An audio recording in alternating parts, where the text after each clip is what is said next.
Hey guys, Jay here, welcome to EonsOfBattle, and in this video I'm going to show you a super simple way to make wooden floor bases for your minis. Here's the paint I'll be using. The first thing I did was I took some coffee stirrers and cut them down to size with my hobby nippers. Then I glued them down one by one, making sure to use lots of super glue. Here and there I decided to have some joints to add realism to my flooring by gluing down end to end.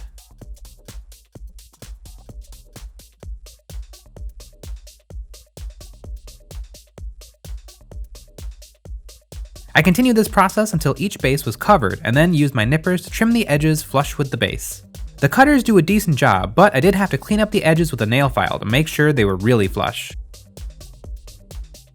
Then I primed the bases black. I'm using an airbrush, but you could do this just as well with a rattle can. Once that was dry, I base coated the models with some Vallejo Earth. This gave me a nice start on a wood finish, and then I gave the models a nice dry brushing with some Bonewhite.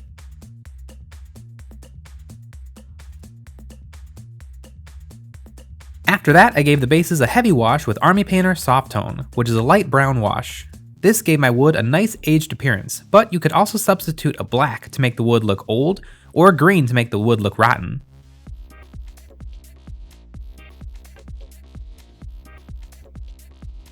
Next, I painted the rim of the base black.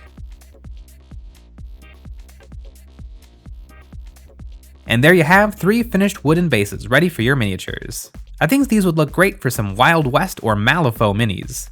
We make tutorials like these each and every week, and if you find them helpful, you might consider helping us out by supporting us over on Patreon, and you'll get some behind the scenes and exclusive content as well.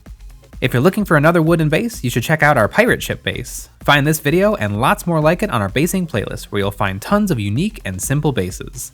But that's all for this video. I hope you enjoyed, and as always, thanks for watching.